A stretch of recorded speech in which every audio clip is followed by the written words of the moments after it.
Okay जी, good evening. सो अभी हम लोगों ने 2 क्लासेस हुई हमारी। पहले क्लास में हमने 2015 जो CSIR नेट जून का पेपर था उसके आई थिंक 5 क्वेश्चन किए थे। दूसरी क्लास में जो डाउट्स थे आप लोगों के वो हम डिस्कस कर रहे थे मेनली, है ना।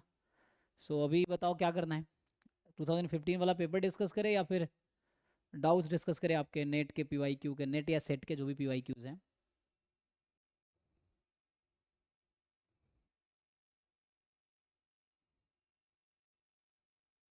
बताओ जिन्होंने एक डाउट भेजे थे। हाँ,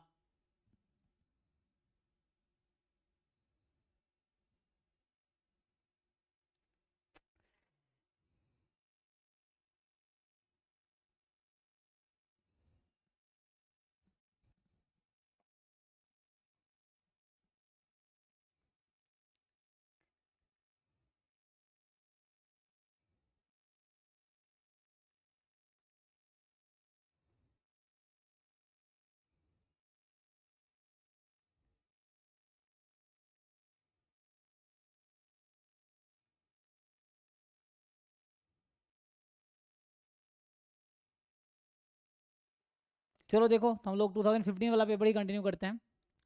अच्छा, एक का डाउट भी था, है जिन्होंने डाउट भेजा था, क्या क्या नाम था उनका जो ग्रुप में डाउट भेजा जी था। सर। अच्छा ठीक है, वो क्वेश्चन देखते हैं, कुछ क्वेश्चन सॉल्व कर लेते हैं फिर आते हैं उस क्वेश्चन पे। सो अभी आप याद दिलाना, ये क्लास अभी 9 to 10:30 है, ठीक है ना, तो 12, सो 10:30 तक चलेगी। तो हमने 53 उस दिन किया था, है ना। 54 क्या है, 54 जो कह रहा है, देखो अभी जून वाला पेपर ही कंटिन्यू करते हैं फिर हम आते हैं डाउट्स पे आप लोगों के। सो जून 2015 वाला पेपर हम लोग कर रहे थे CSIR नेट का। तो इसमें क्वेश्चन नंबर 54 देखते हैं क्या कह रहा है।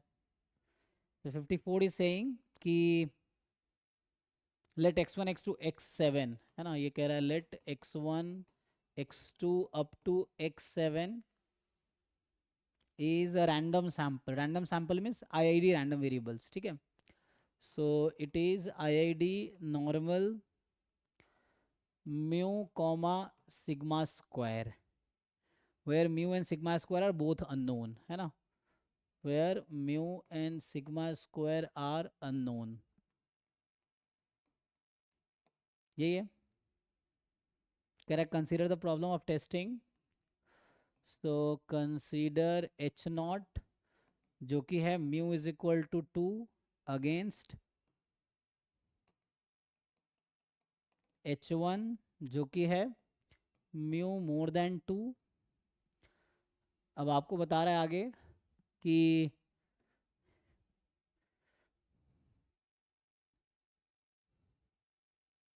सपोज, है ना, ऑब्जर्व्ड वैल्यूज दे रखी है ना, observed values of, suppose the observed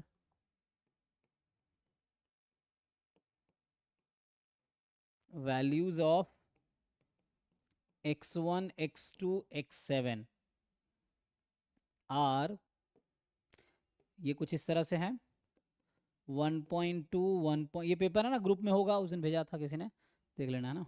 ये सीरीज ए वाला पेपर है, तो इसका ना अलग अलग सीरीज है, तो ये ए सीरीज वाला है, ABC लिखा रहता है ना।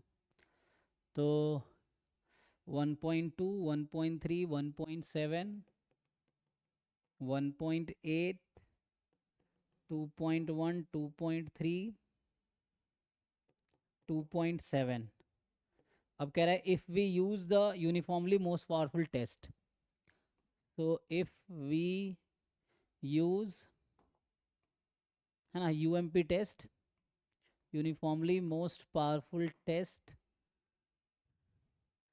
Then which of the following is true, है ना। देन कह रहा है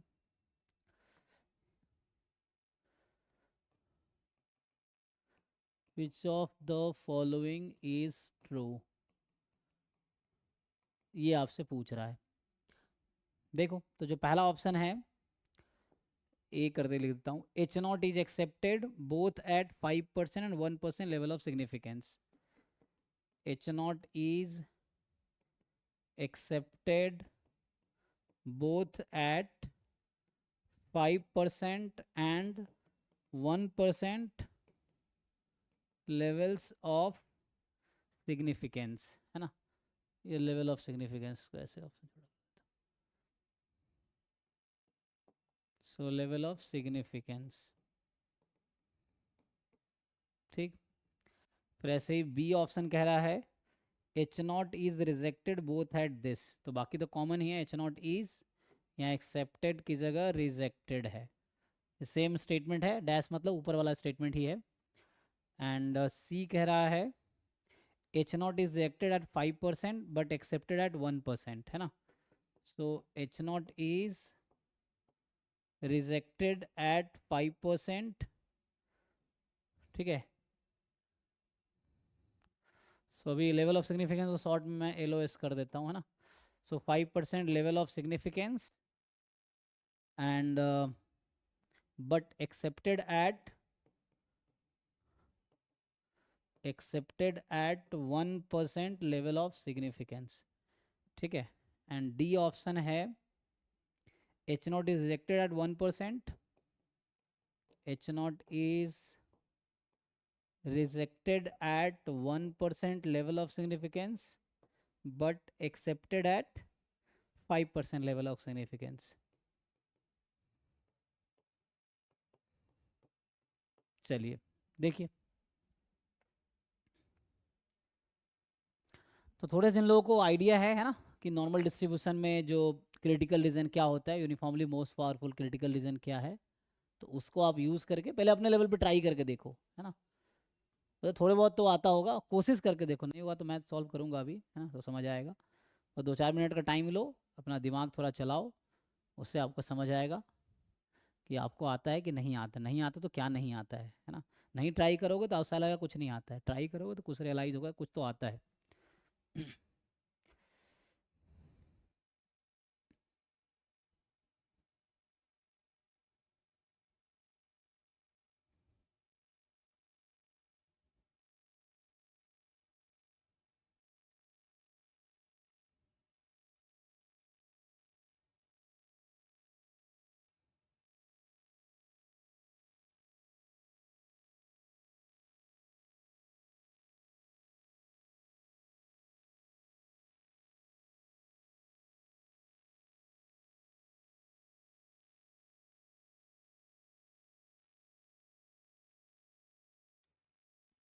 मान लो एग्जाम में इस तरह क्वेश्चन अगर मिलेंगे तो वहाँ कुछ तो करोगे, तो वही अभी करके देखो कि एग्जाम में जो एग्जाम में करोगे वही अभी करके देखो, उससे खुद ही समझ आ जाएगा आपसे एग्जाम में होगा कि नहीं होगा, है ना। दिन आपको सीखने को मिलेगा। कुछ तो करोगे एग्जाम में, या तो छोड़ दोगे तो छोड़ दो, अभी भी ये है, ट्राई करोगे तो करके देख लो। है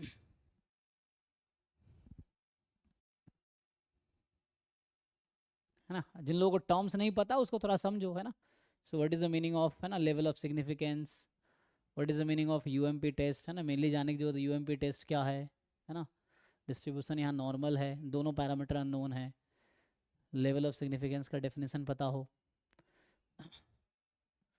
ठीक है। और ये हमारा एच नॉट क्या है, H1 क्या है, तो ये सब बेसिक तो पता होना चाहिए, इंट्रोडक्टरी थिंग। और ये सब नहीं पता है तो कोई लेक्चर बुक पढ़ लो या कोई रिकॉर्डेड लेक्चर देख लो।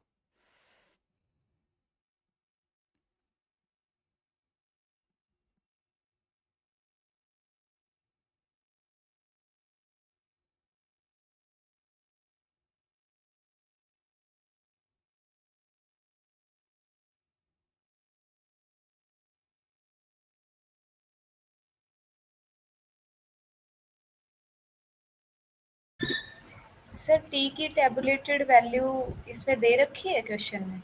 हाँ आई थिंक दिया तो, क्वेश्चन फर्स्ट पे होना चाहिए, वरना कैसे डिसाइड करेंगे, हेलो। है ना। तो फर्स्ट पेज पे इंफॉर्मेशन में होगा, देख लेते हैं। ये क्वेश्चन में तो डायरेक्ट नहीं है, तो कुछ तो एग्ज़ाम में देते हैं, ये एग्ज़ाम ऑनलाइन ऑनलाइन होता था तब ऑफलाइन, तो मे भी वहाँ पे होगा शायद, इसमें ना दिया हो तो ढूंढना पड़ेगा हमें फिर। जरूरत तो पड़ेगी हमें, है ना।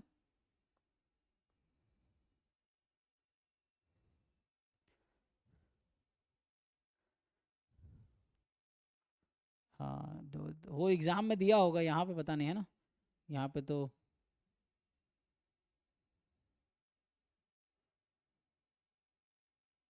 या वहाँ हो सकता है ना वैल्यू दिया हो या टेबल ना, क्या हो लॉग टेबल होते हैं, ये टी टेबल जरूरत पड़ती है, मे भी एग्जाम में वैल्यू दिया हो, यहाँ पे तो नहीं है। फिर ये एग्ज़ाम ना ऑफलाइन था तो इसमें नहीं दिया गया था, कोई भी टेबल टैबुलेटेड वैल्यू नहीं दी बल्कि ना ही पी वैल्यू की वैल्यू तो थी। कैसे हम लोग डिसाइड करेंगे, चलो देखते हैं, ट्राई करो, देखो कुछ तो जरूरत पड़ेगी, है ना।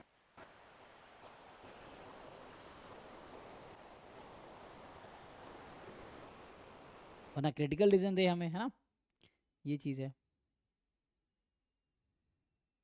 मैं भी ट्राई कर पूरा कंप्लीट करके देखो, समझ आएगा जरूरत है कि नहीं है ना। ऐसे तो तब ऑफलाइन होता था, और वो मुझे लगता है कि वो जो है ना उसमें OMR सीट फिल करना पड़ता था उस टाइम, वैसा है। बट कुछ तो किया गया होगा, वरना ऐसे कैसे, वरना वो एक्सपेक्ट करेंगे कि बच्चों को याद हो टी टेबल जेड टेबल, है ना। ऐसा थोड़ी होता है, कितना याद रखोगे, रट्टा थोड़ी मारना है।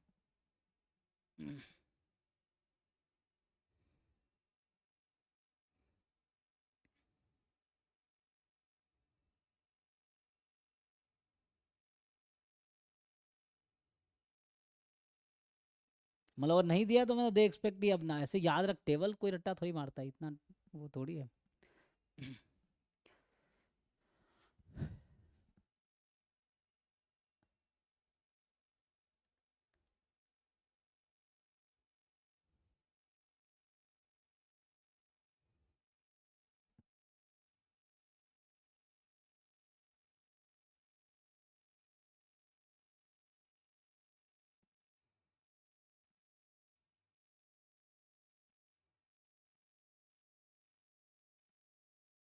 चलिए, तो इसको अगर हम लोग ट्राई करेंगे तो हम लोग क्या जानते हैं, अगर इसका जो थ्योरम देखें हम, मतलब जस्ट जिस थ्योरम को हम यूज़ करेंगे लेट से, है ना, तो यहाँ पे है x1 x2 xn, so it is IID normal mu comma sigma square. So mu और सिग्मा स्क्वायर दोनों अननोन हैं, तो यहाँ से H0 है, let say mu is equal to mu not कोई कांस्टेंट है, H1 है, mu is more than mu not. तो आपने पढ़ा होगा, है ना, कि जो कार्लिन रूबिन थ्योरम वो क्या कहता है कि जो यूएमपी टेस्ट इसका जो आएगा, यूएमपी टेस्ट या uniformly most powerful critical reason is reject H0 if क्या होगा, एक्स बार माइनस, है ना, साइज अल्फा बोल रहा हूँ ना, UMP test of size alpha या of alpha level of significance, क्या आएगा, X bar minus mu not upon, तो यहाँ सिग्मा तो है नहीं हमारे पास, सो एस बाई, यही आएगा जी, देख लो, root N one sided more than some constant, what is that constant, तो इसका डिस्ट्रीब्यूशन क्या आएगा, टी एन माइनस वन, क्या आता है जी, देखो इस क्वांटिटी का डिस्ट्रीब्यूशन क्या, अंडर H0 बोल रहे हैं ना, at alpha level of significance, तो T N minus one, check करना जी, तो यहाँ पे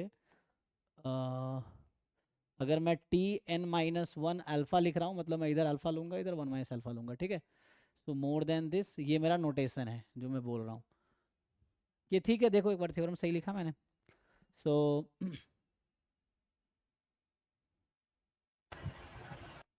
सही है ना, मतलब मेनली इसका जो ये टेस्ट स्टैटिस्टिक्स हो गया, और इसका जो डिस्ट्रीब्यूशन है, तो ये एक है ना, यहाँ पे मोर देन है तो यहाँ भी मोर देन आएगा, ये लॉजिक, अगर यहाँ लेस देन होता तो यहाँ लेस देन होता, सो ये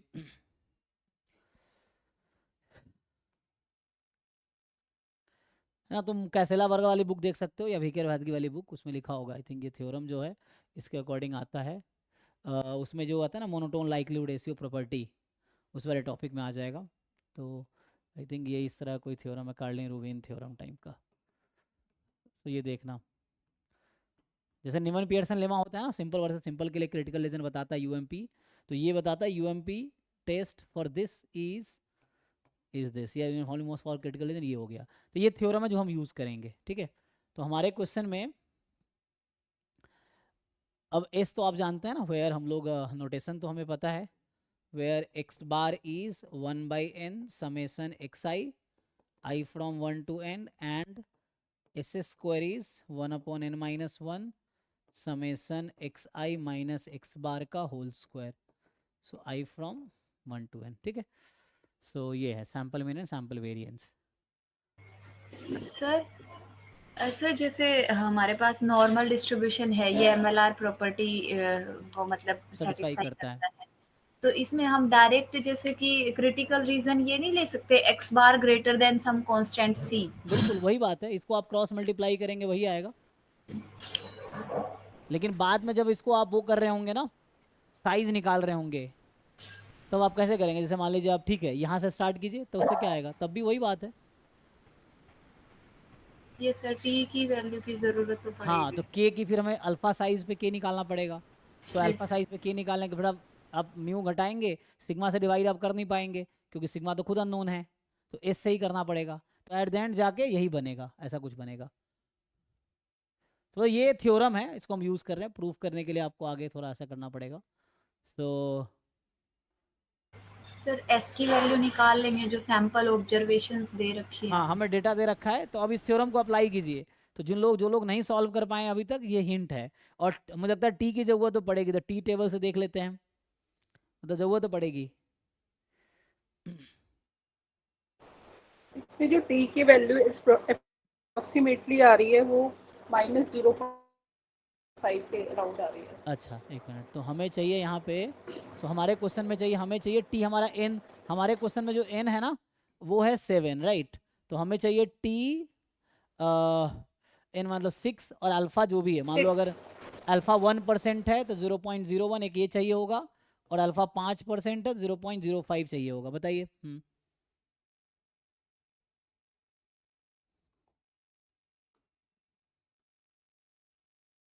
नोटेशन कई बार अलग अलग रहता है, आप देखें कुछ बुक में तो यहाँ 1 माइनस अल्फा लिखा होगा, तो मेरा नोटेशन अभी ये है, तो हम इस नोटेशन में बात कर रहे हैं। नोटेशन है ना जनरली बुक पे वैरी करता है, तो अभी मैं इस नोटेशन का मतलब रहा हूँ, इसका जो क्यूमुलेटिव प्रोबेबिलिटी है 1 माइनस अल्फा है।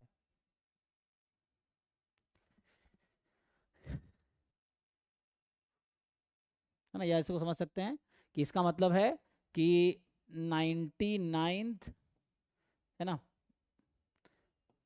क्या क्वांटाइल 0.99 है ना, 0.99 क्वांटाइल या 99 परसेंटाइल, है ना, इसको आप ऐसे लिखते हैं 99 परसेंटाइल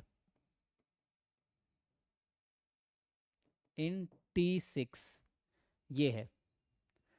या वही, अगर 0.99 लिखते 0.99 क्वांटाइल वैसा लिख सकते थे। ये 95th परसेंटाइल, या क्वांटाइल भी लिख सकते हैं, इसी को आप लिखते 0.99 क्वांटाइल, है ना, ये होगा 0.95th क्वांटाइल। बट क्वेश्चन है वैल्यू क्या है, तो ये हमें हेल्प लेना पड़ेगा टेबल का। देख लो टेबल में जाकर, देखो क्या आता है।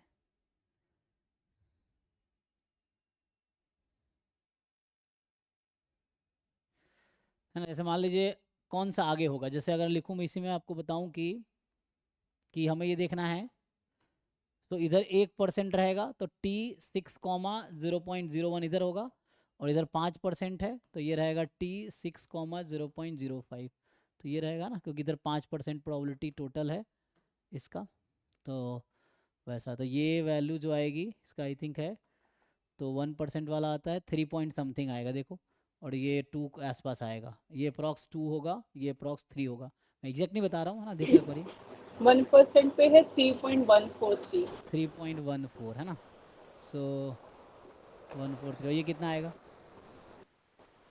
1.94।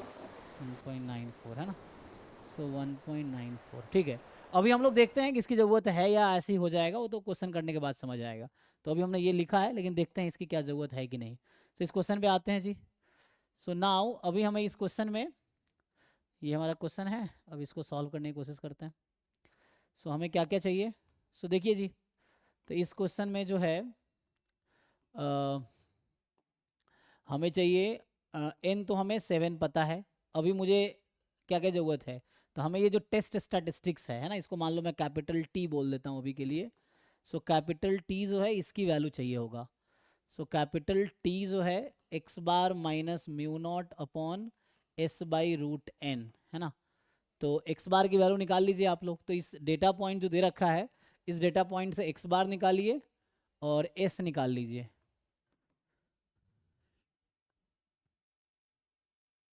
निकालना तो पड़ेगा ना। सो जरा वैल्यू निकालिए, टी की ऑब्जर्व वैल्यू कितनी आएगी ये निकालिए। कैपिटल टी जो है इसकी ऑब्जर्व टेस्ट स्टैटिस्टिक है, तो इसकी ऑब्जर्व वैल्यू कितनी आएगी?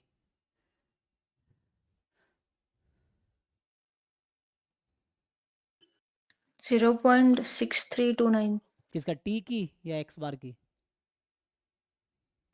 टी 0.6329। ओके, तो माइनस, अच्छा आगे भी है? नहीं सर, माइनस 0.6329। अच्छा माइनस में है, ओह तो माइनस 0.6, ठीक है। तो देख लीजिए एक बारी, माइनस है। तो मे भी हो सकता है डेटा इसलिए भी ना दिया हो क्योंकि जो टी वैल्यू वो क्या है हमारा, हमें यही कंपेयर करना है ना कि X bar minus mu not. देखो अभी मैं बस ये लिखा हूं, बट हम ये देखेंगे इसकी जरूरत है भी कि नहीं है इस क्वेश्चन में। तो आपको अगर थोड़ा बहुत आइडिया हो कि ये जो टी डिस्ट्रीब्यूशन जीरो के अबाउट सिमेट्रिक होता है ना, तो जीरो के आगे 0.5 प्रोबेबिलिटी, जीरो के पीछे 0.5, मतलब 50% प्रोबेबिलिटी इसके आगे है। तो ये जो नंबर है इसके आगे 1% प्रोबेबिलिटी ऑब्वियसली पॉजिटिव होगा। तो ये एक्चुअली शायद इसलिए भी नहीं दिया है क्योंकि ये नेगेटिव आ गया है ना, तो डेटा की जरूरत नहीं पड़ेगी यहाँ पे, इसलिए दिया नहीं है। देखिए जरूरत पड़ेगी, मैं कह रहा हूँ ये नेगेटिव है। तो अब ये जो नंबर है, ये जो आया है हमारा T6 0.01, ये भी पॉजिटिव होगा। T6 0.05 ये भी पॉजिटिव होगा। क्यों? क्योंकि उस पॉइंट के, इसमें उस पॉइंट के आए की प्रोबेबिलिटी 1% है, इस पॉइंट के आए की प्रोबेबिलिटी 5% है। और हमें पता है कि टी डिस्ट्रीब्यूशन जीरो के अबाउट सिमेट्रिक होता है, तो जीरो के आगे 50% प्रोबेबिलिटी है, तो इस पॉइंट के आगे 1% प्रोबेबिलिटी है, तो ऑब्वियसली पॉजिटिव होगा क्योंकि ये जीरो के आगे 50% प्रोबेबिलिटी है, तो इसके पॉजिटिव होगा। तो कहने का मतलब ये है कि this quantity is less than T6, 0.01 as well as less than T6 0.05। So यहाँ ये मैटर नहीं करता कि ये जो पॉइंट है क्रिटिकल पॉइंट, इसको हम क्रिटिकल पॉइंट बोलेंगे, ये क्रिटिकल पॉइंट है, ये क्या है इसकी कोई ज़रूरत नहीं है। बस आपको इतना पता हो कि ये पॉजिटिव है कि नेगेटिव है तो काम हो जाएगा। तो ये पॉजिटिव है ना, तो इसकी एग्जैक्ट वैल्यू क्या है हमें उसकी ज़रूरत ही नहीं है, क्योंकि यहाँ तो ऐसे ही हो गया, नेगेटिव नंबर अगर ये आया है तो this number is less then this number less than this. Critical reason क्या है हमारा? तो हमारा क्रिटिकल रीजन था टी, है ना, less than equal to this, मतलब जो भी है ना, मतलब T(n-1) कॉमा अल्फा। तो चाहे अल्फा 1% लेवल ऑफ सिग्निफिकेंस हो चाहे 5% लेवल ऑफ सिग्निफिकेंस हो, दोनों केस में ये ट्रू स्टेटमेंट है। तो ट्रू है इसका मतलब रिजेक्ट हो जाएगा, चेक कर लीजिए जी, रिजेक्ट हो जाएगा ना, क्योंकि ये रिजेक्ट हो जाएगा अगर this is less then this. तो चाहे अल्फा 5% हो चाहे अल्फा 1% हो, दोनों केस में ये स्टेटमेंट ट्रू है, मतलब H0 रिजेक्ट हो जाएगा। चेक कर लीजिए, आप लोग सही कह रहे हैं हम लोग। तो क्या होना चाहिए आंसर? ग्रेटर है। अच्छा सॉरी उल्टा बोल सर दिया, एक्सेप्ट होगा ना? ओह सॉरी यहाँ ग्रेटर, ओह सॉरी सॉरी, हाँ यहाँ तो ग्रेटर था, अच्छा मैं यहाँ मिस किया, ये सही है ना, तो हम तो कह रहे यहाँ लेस आ गया ना, ओके ओके। तो मतलब यहाँ पे तो ग्रेटर होना चाहिए, सॉरी रिजेक्ट होने के लिए test statistics should be more than the critical point, है ना। ये टेस्ट स्टैटिस्टिक्स है या क्रिटिकल पॉइंट है, ठीक है, ये टेस्ट स्टैटिस्टिक्स क्रिटिकल पॉइंट। हाँ, सो रिजेक्ट होने के लिए टेस्ट स्टैटिस्टिक्स की जो वैल्यू है should be more than the critical point, लेकिन वहाँ उल्टा हो रहा है, ओके ओके हाँ।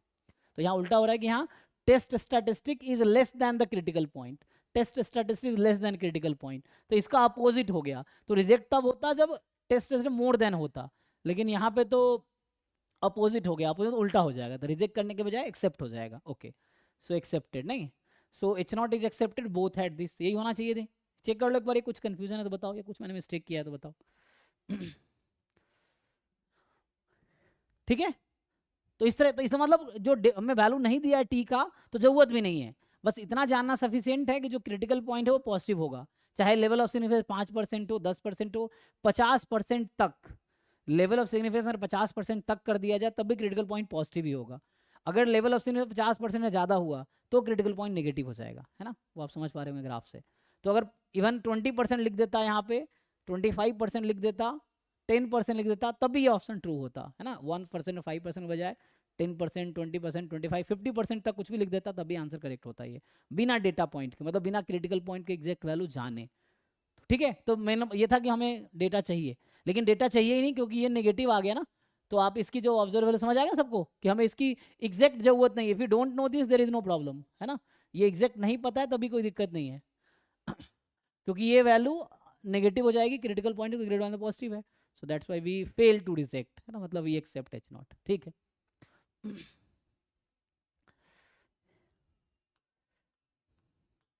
चलो ये एक क्वेश्चन लास्ट क्लास में हमने बहुत सारे क्वेश्चन, मतलब कुछ क्वेश्चन किए थे ना, 53 तक किया था 2015 वाला जून का, है ना, तो ये 15 वाला है, ठीक है। आगे आते हैं। अब इन्होंने एक क्वेश्चन ग्रुप में भेजा था, उसको देखते हैं क्या है। तो देखो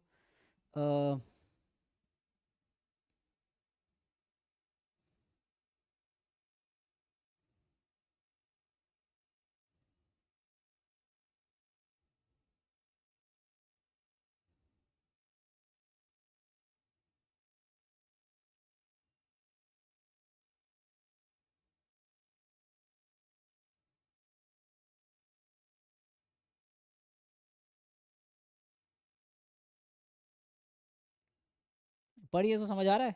ये 2018 जून का है। अच्छा, तो ये सब आएगा ना, हम लोग 15, 16, 17, 18, 19, 20 तक डिस्कस करेंगे, जो भी हो पाएगा।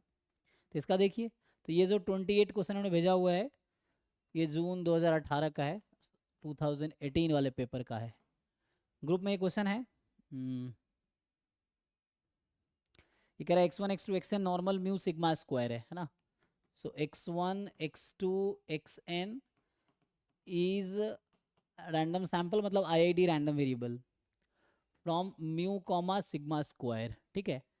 अब आपको कह रहा है कि where mu sigma square are both unknown, यहाँ भी दोनों अननोन है ना। So mu and sigma square are both unknown, ये है। नाउ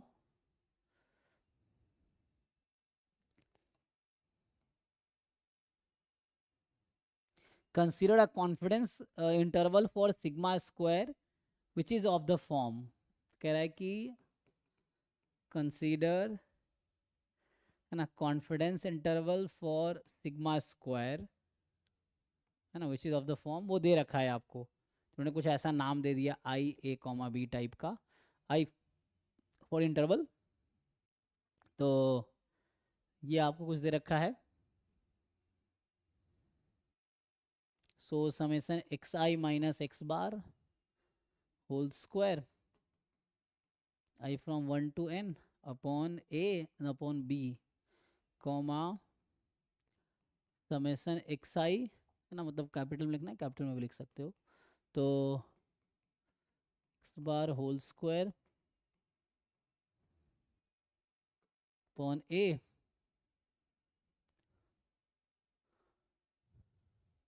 ठीक है। तो यहाँ से आ जाएगा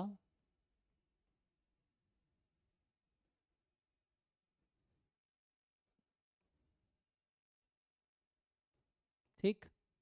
now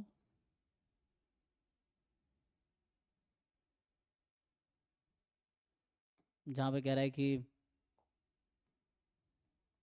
where B is more than A more than 0, तो आपको 4 ऑप्शन इसमें है। GN with the cumulative distribution function, CDF of chi square random variable 10 degree of freedom.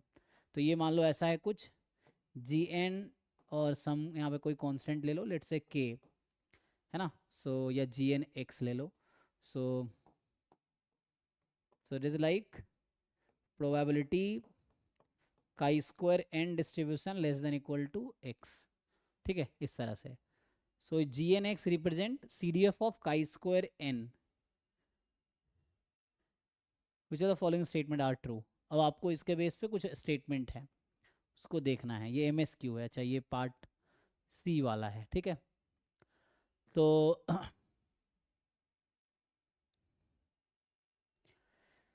देखिए ग्रुप में क्वेश्चन है 1 by 1। पहला ऑप्शन बोला है it is possible, it is possible, मतलब जस्ट एक एग्जिस्टेंस की बात कर रहा है, पॉसिबिलिटी की बात कर रहा है ना, कि देयर एग्जिस्ट, इस तरह की बात कर रहा है कि it is possible to find a 95% confidence interval of the form IAB where AB is 1, जहाँ A इंटू बी 1 हो जाए। फॉर काइंड ऑफ अगर बोलूँ मैं कि, है ना, AB 1 हो जाए, सो लेट्स से ऐसा कुछ for the example A is, है ना, 1/2 and B is 2 kind of, example के लिए तो AB 1 हो जाएगा। तो ऐसा कुछ पॉसिबल है क्या? क्या ऐसा कुछ पॉसिबल है कि 95% कॉन्फिडेंस हो और A इंटू बी 1 हो जाए? बताइए। सो यू नो है ना, confidence interval is not unique, ठीक है। सो यू कैन, जैसे मैं बात करूं, अगर लेट से यहाँ तो डिपेंड करेगा थीटा पे, नहीं तो जस्ट एक ग्राफ अगर हम बनाए उस टाइम को, तो जैसे मैं अगर जस्ट यहाँ पे कोशिश करूँ यहाँ पे ऐसा कुछ लिखने का, मान लो दिस इज काई स्क्वायर है ना, n comma alpha, chi square n 1 minus alpha, तो मेरे नोटेशन के हिसाब से तो यहाँ अल्फा बाई 2 कर दो, यहाँ भी अल्फा बाई 2 कर दो। सो ये जस्ट समझाने के लिए ऐसा कुछ बना रहा हूँ मैं। तो इधर प्रोबेबिलिटी अल्फा बाई 2 होगा, इधर अल्फा बाई 2 होगा, बीच में 1 माइनस अल्फा होगा, इज इट? देख लो। तो ये है। अब now you can shift accordingly, है ना। तो ऐसे हम लोग जब कॉन्फिडेंस इंटरवल निकालते हैं काई स्क्वायर को, तो क्या मिलता है हमें, याद है आप लोग? एक इंटरवल अगर हम निकाले, जब हम लोग सर थ्योरीज यहाँ पढ़ते हैं, पे डिग्री ऑफ फ्रीडम n-1 आएगी ना, कहाँ पे? Chi square. अच्छा मतलब आपने जो ग्राफ बनाया है, क्योंकि xi माइनस x बार है, n-1 हाँ डिग्री ठीक है, वो तो जैसे मैं समझाने के लिए, कोई दिक्कत नहीं, आप n-1 ले लीजिए, अभी तो कोई दिक्कत नहीं है। ये तो बस मतलब काई स्क्वायर एन का मैं पीडीएफ ग्राफ बना रहा था, वैसे कोई दिक्कत नहीं है, जस्ट समझने के लिए आप n-1 बनाएंगे, कोई दिक्कत नहीं। मतलब काई स्क्वायर है लेट्स से जो भी डिग्री ऑफ फ्रीडम है, तो फिगर में कहना मेन है कि कॉन्फिडेंस इंटरवल, तो जैसे होगा क्या कि अभी इसको हम शिफ्ट भी तो कर सकते हैं ना, जैसे इस वाले पार्ट में लेंथ कम होगा, आप यहाँ भी बना सकते हैं 95%, मान लो यहाँ से स्टार्ट करके लेट से यहाँ तक, हो सकता है ये 95% हो, यहाँ पे कोई नंबर आएगा ना, उस तरह हो सकता है, डिपेंड्स ऑन कि आप क्या नंबर लेते हो। तो ये भी 95% हो सकता है, इधर भी 95% हो सकता है, या वन साइडेड इंटरवल कई बार हम लोग बनाते हैं कि एक पॉइंट से लेके इन्फिनिटी तक वन साइडेड जो कॉन्फिडेंस इंटरवल है। तो एक बना के देखते हैं, अगर मैं पूछूं कि नॉर्मल में सिग्मा स्क्वायर का कॉन्फिडेंस इंटरवल कैसे एक इंटरवल निकाल के देखते हैं, तो उससे कुछ आइडिया मिलेगा, है ना। फिर हम आते हैं। सो अच्छा, जी एन कह रहा है कि सी डी एफ है काई स्क्वायर एन का, तो पूछ रहा है it is possible that A B is 1। तो ऐसा कुछ ढूंढ पाएंगे क्या हम लोग, बस यही क्वेश्चन है। तो उसके अकॉर्डिंग सर कॉन्फिडेंस इंटरवल तो ऐसे ही आएगा ना, बस b की जगह काई square n-1 into alpha by 2 और a की जगह काई square n-1 alpha 1 minus alpha by 2। ठीक है, तो इस तरह से आएगा। क्या ऐसा पॉसिबल है कि प्रोडक्ट 1 हो जाए? काई स्क्वायर का रेंज क्या होता है? नहीं, काई स्क्वायर 0 टू जो इंफिनिटी। रैंडम वेरिएबल ना, हाँ 0 से, तो ये भी एक पॉजिटिव नंबर होगा और ये भी एक पॉजिटिव, क्योंकि काई स्क्वायर रैंडम वेरिएबल का जो सपोर्ट है, रेंज है, वो पॉजिटिव है, तो ये आपका पॉजिटिव नंबर है। अब ऐसा हो सकता है क्या इन दोनों का प्रोडक्ट 1/2 आ जाए, सॉरी 1 आ जाए?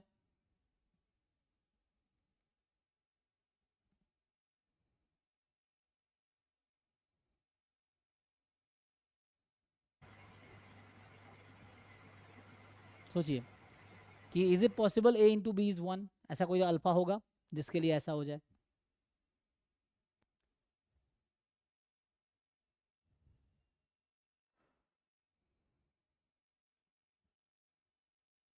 ये b कौन सा नंबर है, अगर आप ऐसे देखेंगे, सो b इज अ नंबर, जैसे मैं इसी में है ना दोबारा समझाता हूँ, तो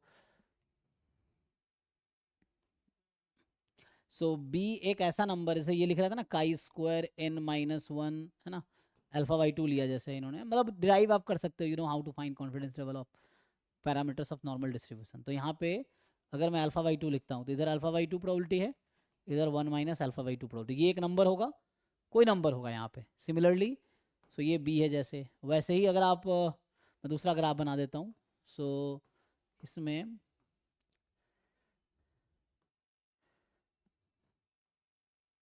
तो यहाँ पे जो है ऐसा कुछ रफली ना, मान लो सपरी फॉर एग्जांपल कोई नंबर है, एनीवे चाहो तो यहाँ ले लो या कहीं भी ले सकते हो आप। सो a है लेट्स से काई square n 1 minus alpha by 2, ये इधर होगा कहीं पे। तो ऐसा हो सकता है ना कि मान लो ये 2 हो और ये 1 हो, तो एक अगर ऐसा हम एग्जाम मतलब 2 हो और ये 1/2 हो, ऐसा पॉसिबल है? तो बस वो अल्फा अगर ऐसा हम ढूंढ ले तो काम हो जाएगा। तो क्वेश्चन है हाउ टू जस्टिफाई।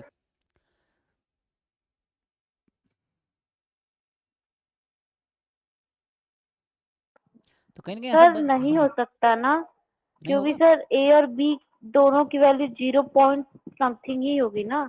कैसे पता आपको? ए बी इक्वल टू 1 है। हाँ और सर अगर हम बी, मान लीजिए सर एक एग्जांपल के लिए ले, ए इक्वल टू अगर 2/3 ले रहे हैं तो बी हमें 3/2 लेना होगा। हाँ तो बी की वैल्यू तो 1 पॉइंट समथिंग आ रही है, हाँ। बट बी बी 1 पॉइंट नहीं जा सकता ना, क्यों 0 पॉइंट ही कुछ होगा। नहीं, कैसे पता क्योंकि आपको नहीं जा सर सकता? रेंज तो वहीं तक जाएगा। किसका रेंज? यही ए और बी का क्यों? ए भी तो तो काई जा स्क्वायर की सकता है। वैल्यू है, काई स्क्वायर रैंडम वेरिएबल में कुछ भी वैल्यू हो सकता है। तो काई अच्छा स्क्वायर रैंडम तो काई स्क्वायर डिस्ट्रीब्यूशन का सपोर्ट क्या होता है? तो अब काई स्क्वायर तो गामा डिस्ट्रीब्यूशन है ना, तो सपोर्ट तो 0 से इन्फिनिटी होता है उसका, तो 0 से इन्फिनिटी में कुछ भी हो सकता है। ये हाँ काई सर, हम स्क्वायर रैंडम अल्फा वेरिएबल के है। ये टॉप समझ पे। लो काई स्क्वायर रैंडम वेरिएबल की वैल्यू है किसी पर्टिकुलर पॉइंट पे, ये चीज है। ओके। तो ये 0 से इन्फिनिटी कुछ भी हो सकता है, बट एक ऐसा इंस्टेंस हमें दिखाना पड़ेगा फॉर, अगर एक पॉइंट ऐसा दिखा दोगे तो हो जाएगा। So what is that point, अगर ट्रू है तो, है ना। सो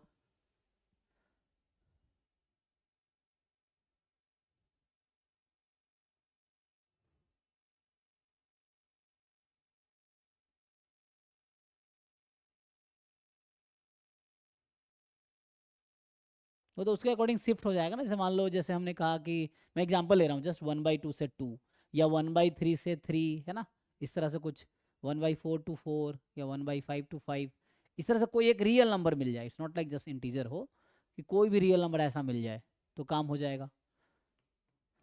तो मेनली हमें क्या करना है यहाँ पे, बस ये देखना है इसके बीच का जो है ना, यहाँ पे जो नंबर है ए इज काई स्क्वायर n-1 α/2, यही ना।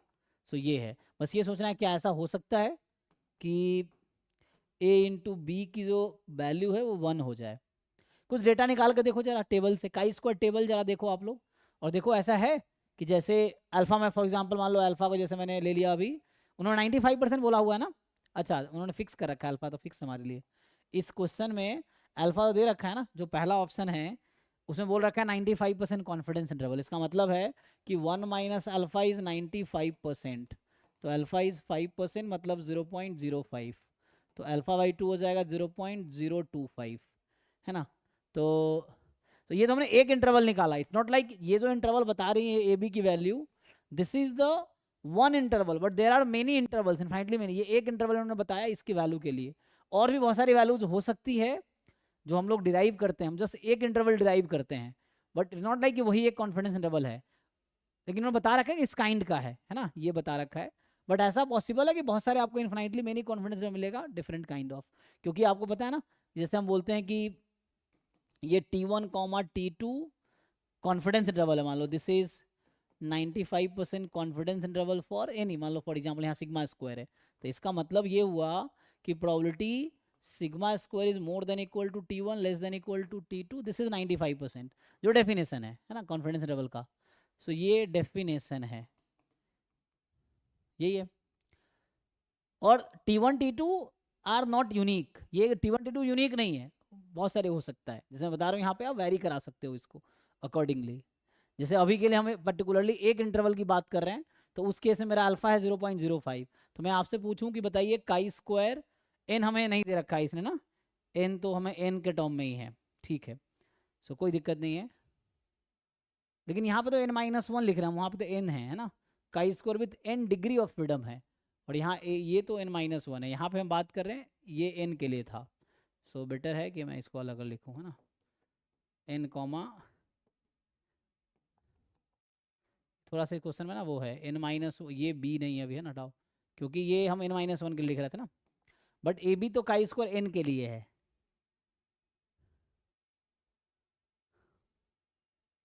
जैसे मैं आपसे पर्टिकुलरली पूछूं, चलो n को हम कुछ फिक्स कर देते हैं, काई स्क्वायर 9 कॉमा, हम अभी n को 10 लेते हैं फॉर एग्जांपल, तो यहाँ पे ऐसा आ जाएगा। तो यहाँ काई स्क्वायर जैसे 10 कॉमा, यहाँ आ जाएगा 0.95, और एक होगा काई स्क्वायर 9 कॉमा 0.05, यही ना जी, देख लीजिए दोनों का सम 1 होता है। अल्फा बाई 2, यहाँ मैं कह रहा हूँ 1 माइनस अल्फा बाई 2। हाँ, तो अब जो है ये जब ये बना दिया हमने तो इस केस में ये चेंज हो जाएगा सिचुएशन, यहाँ अल्फा बाई 2 बीच में 1 माइनस अल्फा रहेगा इतने दूर का। जरा इसका टेबल से वैल्यू देखिए जरा क्या होता है। जैसे मैं अगर ये लिखूँ कि काई स्क्वायर 9 फॉर एग्जांपल है ना, एक तो 9 के लिए एक 10 के लिए, मान लो यहाँ 10 के लिए, तो 10 के लिए देखते हैं और फिर 9 के लिए देखते हैं क्या होगा।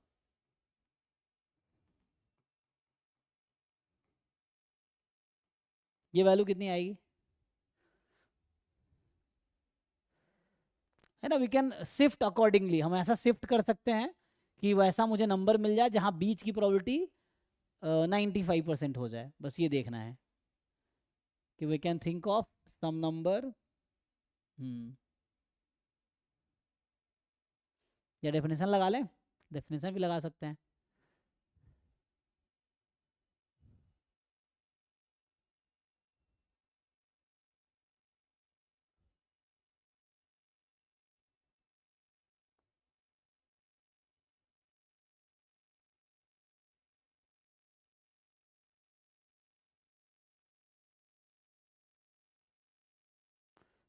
एक बार टेबल देके वैल्यू बताओ जी, इसका वैल्यू बताओ और इसका बताओ क्या आएगा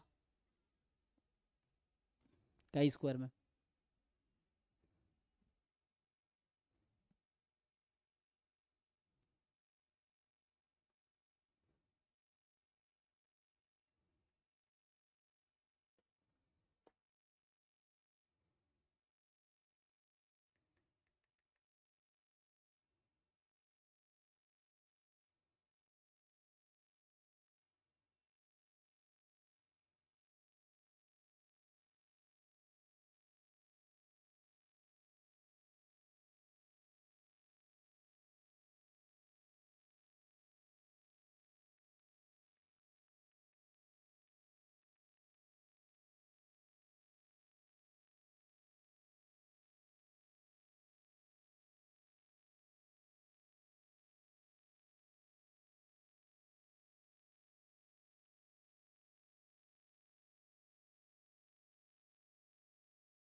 चलिए प्रूफ करना लेंदी हो जाएगा थोड़ा। ये है, ये निकाला कोई वैल्यू किसी ने, है कुछ टेबल देख के बताओ ना, जैसे काई स्क्वायर जो टेबल है, या देख लो ऐसे ऑनलाइन बहुत सारे टेबल मिल जाते हैं। तो क्या वैल्यूज आएगा, बस मैं देखना चाह रहा हूँ कि ऐसा पॉसिबल है ना कि एक लेस देन 1 और दूसरा मोर देन 1 हो, तो प्रोडक्ट तो 1 हो जाएगा ना उस तरह से। कुछ ऐसा कोई ना कोई नंबर तो मिल जाएगा, मुझे ऐसा लग रहा है। अगर प्रूफ करना चाहोगे तो प्रूफ भी हम ट्राई कर सकते हैं। तो प्रूफ के लिए क्या करेंगे, फॉर द प्रूफ थिंग हमें वापस ये करना पड़ेगा कि more than equal to summation x I minus x bar whole square, है ना, क्योंकि ये थियोरेटिकल क्वेश्चन है। तो एग्जाम में अगर आपको क्विकली सॉल्व होता है ठीक है, you can skip for the time, अगर टाइम है तो प्रूफ करो। तो जैसे यहाँ से हमें प्रूफ करके देखना पड़ेगा क्योंकि ये थियोरेटिकल क्वेश्चन है। सो थ्योरी या तो मतलब थ्योरम है एक्चुअली, समझ लो। तो अगर याद है तो ठीक है, नहीं याद है तो प्रूफ करना पड़ेगा। सो इफ़ यू रिमेंबर स्टेटमेंट, अगर आपको स्टेटमेंट याद है तो यू कैन डायरेक्टली राइट, नहीं याद है तो प्रूफ करना पड़ेगा उस तरह से। सो ये हम इसको सिंप्लीफाई कर सकते हैं कि ये है 95%। अब सोचेंगे क्या होता है यहाँ से। सो इसको तुम सिंप्लीफाई कर सकते हो तो एट द एंड क्या होगा, इसको हम डिवाइड कर देते हैं इससे। सो ये हो जाएगा summation x I square minus x bar whole square upon sigma square. थोड़ा सा मैनिपुलेशन करो इसमें कैलकुलेशन का, एंड यू विल हैव, मैं ए पार्ट के लिए सॉल्व कर रहा हूँ। तो पहले डिवाइड कर देंगे समेसन वाले, फिर रेसिप्रोकल कर देंगे, ठीक है। सो डिवाइड करके रेसिप्रोकल कर देंगे तो आई थिंक ये ए से बी आ जाएगा, ऐसा आ जाएगा, देख लिए तो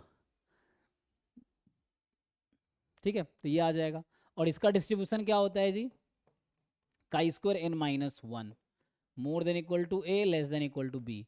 तो आपसे ये पूछ रहा है, देखिए। सो अब आपको यहाँ पे सोचना है कि क्या ऐसा दो नंबर आप ए बी ढूंढ पाओगे, ये ठीक है, एक्स आई minus x bar upon sigma whole square. तो ये है ना, ये it is something like N minus 1 S square, है ना। सो ये है n-1 S square upon sigma square, जो कि काई स्क्वायर n-1, तो n-1 S square upon sigma square chi square n-1। Now अब आप सोचो, सो यहाँ पे जो अब a है ना, दिस a इज, उसने कहा है कि a क्या है, oh can we find such two numbers a and b such that this happens. तो अब ये देख लो कि काई स्क्वायर n-, लेकिन इसने कहा था जो क्वेश्चन में ऑप्शन ए है, ए बी के बारे में कुछ इन्फॉर्मेशन है, ये तो आपने काई स्क्वायर बताया था बिकॉज आप एक स्टैंडर्ड इंटरवल ढूंढ लिए ना, बट हमें मतलब जो आपने बताया वो एक पर्टिकुलर जो फॉर्मूला हम लोग डिराइव करते हैं confidence interval for sigma square, वो आपने बताया, वो एक पर्टिकुलर एक इंटरवल है, there are infinitely many interval like that, उसमें जरूरी नहीं वो है ना वो उस फॉर्म में होगा जैसा आपने बताया, और भी इंटरवल्स हो सकते हैं, बस जरूरत है इसको ट्रू होने की, ए बी, ठीक है, यहाँ पे ऐसा होगा, तो इज इट पॉसिबल, सोचिए, तो क्या आप ऐसा ए एक नंबर ढूंढ पाएंगे, बी एक नंबर ढूंढ पाएंगे जहां पे ये प्रोबेबिलिटी 95% हो जाए। तो फिर से वहीं पे आ गए ना हम काई स्कोर वाले ग्राफ में जहां पे थे हम अभी, कि आपको बस ये देखना है, तो मुझे लगता है मिल जाएगा, क्योंकि ये 0 के करीब का नंबर है ना, और ये मतलब एक लेस देन 1 ले लो, ए एक लेस देन 1, एक मोर देन 1, प्रोडक्ट 1, ऐसा कुछ नंबर, तो वो टेबल देख के मुझे लगता है आइडिया मिलेगा हमें इसमें कि इसके बीच का वैल्यू 95% रखना है ना, यहाँ है ए यहाँ है बी, ये बताना चाह रहा है, और ये जो मैं बना रहा हूँ ये पीडीएफ है ना काई स्क्वायर के n-1 का, तो यहाँ है ए एक नंबर, यहाँ है बी नंबर, तो ऐसा दो नंबर मिलेगा इसके बीच की प्रोबेबिलिटी 95% हो जाए,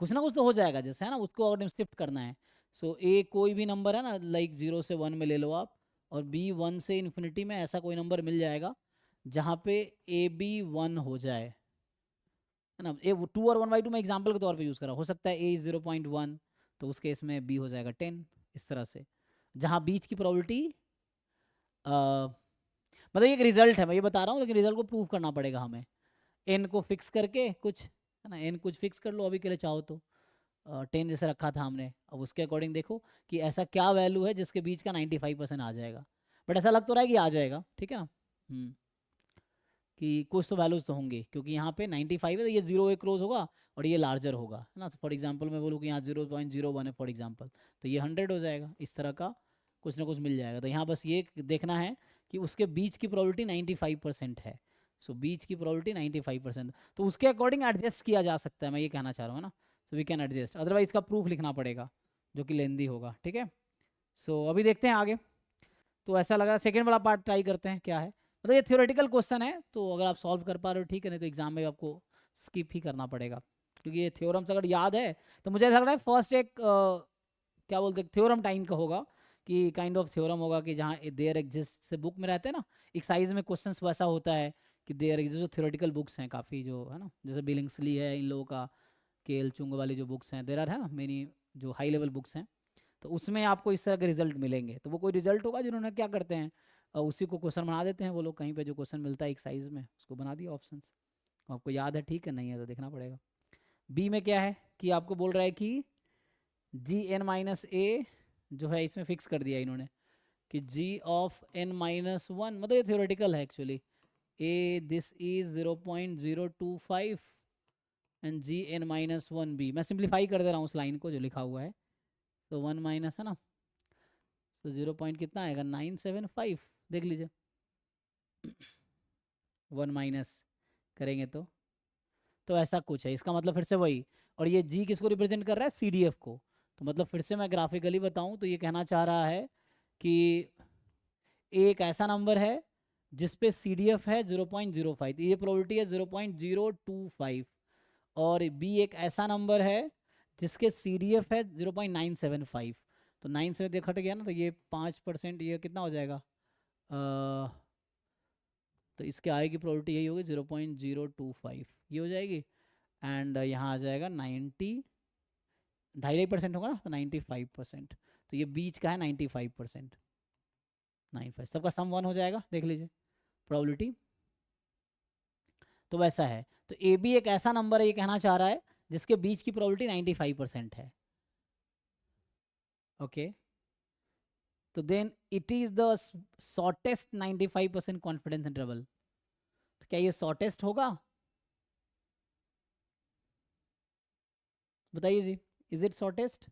आई थिंक काई स्क्वायर में बताना मुश्किल है। जैसे नॉर्मल में होता है कि नॉर्मल में स्मॉलेस्ट, मतलब इन द सेंस, मतलब कह रहा हूँ नॉर्मल डिस्ट्रीब्यूशन जब होता है ना हमारे पास, मतलब जिसका पाइवट क्वांटिटी नॉर्मल डिस्ट्रीब्यूशन है, तो वहाँ पे आप मीन के अराउंड जो निकालेंगे, क्योंकि वो सिमेट्रिक है काई स्क्वायर में या टी डिस्ट्रीब्यूशन में, तो ये जीरो के अबाउट सिमेट्रिक होता है। तो जीरो के अराउंड जो आप इंटरवल निकालेंगे, मतलब पाइवटल क्वांटिटी जो होगा उसके अराउंड जब लेंगे प्रोबेबिलिटी, तो वो स्मॉलेस्ट इंटरवल जनरेट करेगा।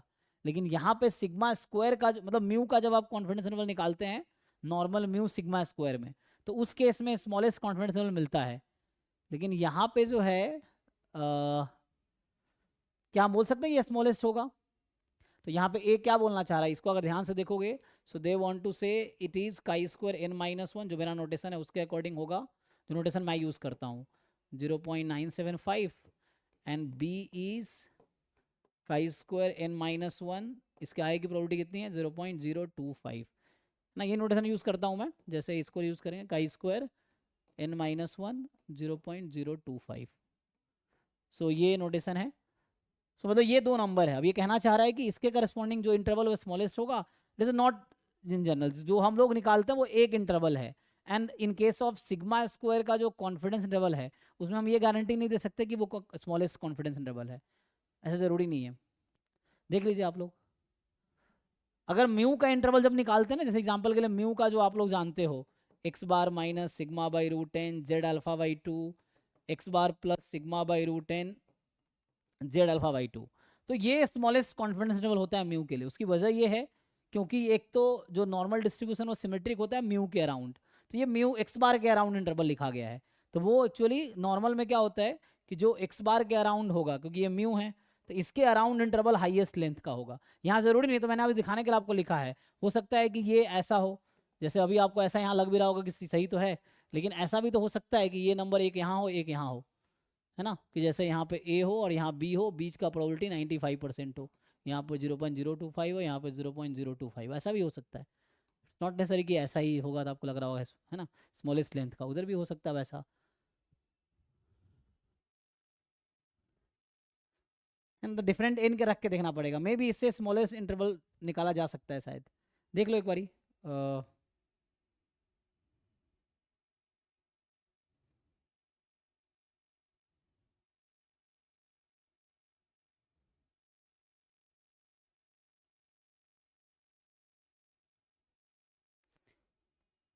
ना बट यहाँ थोड़ा मतलब इकाई मतलब सिग्मा स्क्वायर का जो कॉन्फिडेंस इंटरवल है उसमें स्मॉलेस्ट बोलना मुश्किल इसलिए है, मतलब वी कैन नॉट से इट इज स्मॉलेस्ट, बिकॉज इसका पाइवटल क्वांटिटी जो होता है ना, जब सिग्मा स्क्वायर का निकालते हैं chi square N minus one आएगा, and that is not symmetric distribution, तो वहाँ नहीं बोल सकते हम। जैसे जब म्यू का इंटरवल हम लोग निकालते हैं, तो पाइवट क्वांटिटी नॉर्मल 0 1 आता है जब हमारा, मान लो जब हम बोल रहे हैं कि सिग्मा स्क्वायर नोन है, जब सिग्मा स्क्वायर अननोन होता है तो पाइवट क्वांटिटी हमारा टी आता है, टी एन माइनस वन, दोनों सिमेट्रिक अबाउट जीरो है, तो उस केस में जो इंटरवल हम निकालते हैं वो स्मॉलेस्ट होता है, ये स्मॉलेस्ट नहीं है, ठीक है, बिकॉज जो पाइवट क्वांटिटी काई स्क्वायर है that is not symmetric, you can not से कि जो इंटरवल आ रहा है वो स्मॉलेस्ट है, तो इसलिए इसको है ना श्योरली नहीं बोल सकते। तीसरा में क्या है, if it is shortest interval then A and B must satisfy this. अब बोल रहा है कि मान लो ये स्मॉलेस्ट है, तो ऐसा होगा, ये जो इंटरवल दे रखा है मुझे क्वेश्चन में, ये बोल रहा है कि मान लो ये स्मॉलेस्ट है, तो इसका क्या मतलब हुआ, तो b minus A is equal to N minus three log B by A होगा।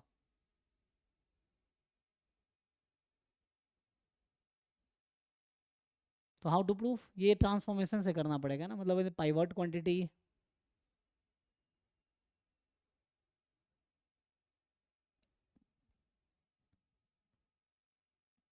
देखो जी, ये थ्योरेटिकल क्वेश्चन है ना, ये सब एग्जाम में इतना टाइम नहीं होगा आपके पास। सो है ना, मैं बोलूंगा जैसे एग्जाम में मान लो इस तरह क्वेश्चन, जो एक क्वेश्चन में 1 घंटा लग जाए, आधा घंटा लगे, यू कैन स्किप दिस, जो हो रहा है वही करना है, पूरा 100% आपको अटेम्प्ट नहीं करना है एग्जाम में, मतलब 100% क्वेश्चन CSIR नेट में, है ना, सारे नहीं, जो इजीली हो रहे हैं 200 मार्क्स समहाउ कंप्लीट करो अकॉर्डिंग टू जो भी उनका स्कीम है उसके अकॉर्डिंग। तो इस तरह क्वेश्चन एग्जाम में आप छोड़ सकते हो क्योंकि बहुत टाइम लगेगा, अगर आपको थ्योरम याद है देन यू कैन डू।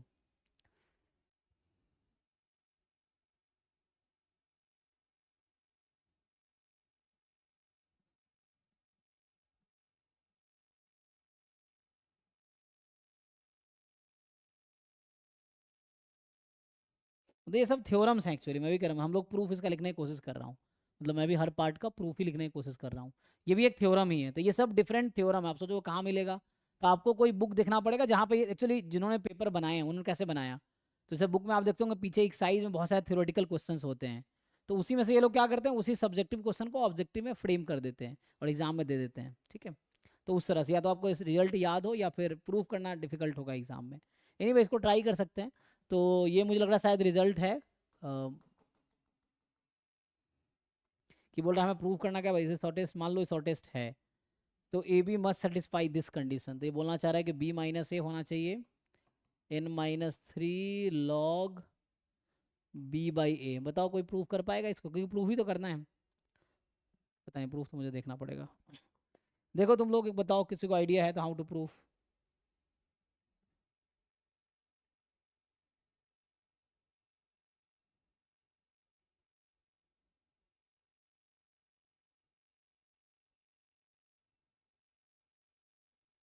मतलब फिर मिनिमाइज करना पड़ेगा ना, ऐसा कुछ कि मान लो लेंथ निकाल लो, लेंथ को मिनिमाइज करना होगा, शॉर्टेस्ट है ना, हाँ, तो लेंथ को मिनिमाइज करना होगा। लेंथ क्या होगा इसका, what is the length of interval, तो लेंथ को मिनिमाइज करो, कुछ ऐसा हो जाएगा। So if you minimize the length then कुछ हो जाएगा, है ना। So minimize length of the interval, या मैक्सिमम मिनिमा यूज करना पड़ेगा आपको। ये एक्चुअली थ्योरम ही है जिसको क्वेश्चन बनाया उन लोगों ने, ठीक है। So you have to minimise the length.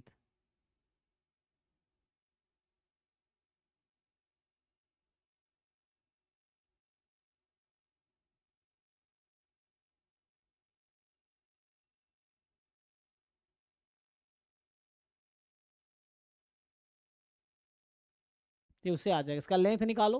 जैसे अभी के लिए इंटरवल में थोड़ा शॉर्ट करके लिखूं, तो ये इंटरवल कुछ ऐसा है, इसको हम लिख सकते हैं n-1 s square upon b minus n-1 s square upon a। This interval is this actually. तो इसका लेंथ निकालो, क्योंकि इसने बोला ना शॉर्टेस्ट इंटरवल है सी पार्ट में, सो इट इज शॉर्टेस्ट इंटरवल, इसका लेंथ निकाल के मिनिमाइज करो तो आ जाएगा शायद। तो अगर इसका मैं लेंथ निकालूं, सो लेंथ ऑफ इंटरवल क्या है, n-1 s square upon a minus n-1 s square upon b। So n-1 s square तो कॉमन आ जाएगा, तो बचेगा 1/a माइनस 1/b, यही होगा जी। तो है ना, लेंथ कैसे निकालते हैं इंटरवल का, right hand minus left hand. अब इसको हमें करना होगा मिनिमाइज, सो हमें करना है मिनिमाइज l। तो ये टू वेरिएबल फंक्शन है ना, अभी आप ये समझ लो कि length is a two variable function, n-1 s square और 1/a माइनस 1/b। तो इससे कुछ आएगा देखिए। तो नाउ मिनिमाइज दिस, ये टू वेरिएबल फंक्शन है, कैसे मिनिमाइज करते हैं हम लोग, ए के रेस्पेक्ट में डिफरेंशिएट करके जीरो करेंगे, बी के रेस्पेक्ट में डिफरेंशिएट करके जीरो करेंगे, तो इससे कुछ आएगा।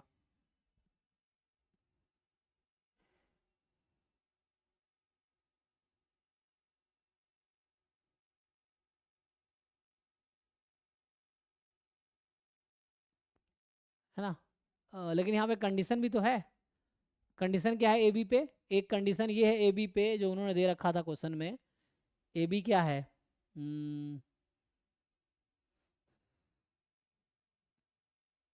क्योंकि इसके बीच की प्रोबेबिलिटी ये है ना, तो हमें ये भी तो बता रखा है इंटरवल है, तो हमें ये बता रखा है कि probability sigma square n-1 s square upon, मतलब ये प्रूफ थोड़ा लेंदी होगा इसका, मतलब इस तरह से कुछ आएगा n-1 s square upon a, this is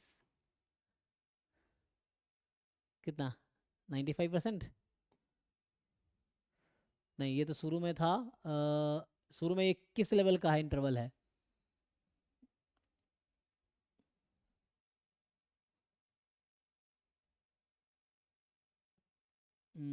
confidence interval बोला हुआ है, कुछ नहीं बोला है। तो सी कह रहा है कि if it is smallest shortest 95% confidence interval then okay. तो हमें बता रखा है कि 95% है, तो ये बता रखा है 95% है।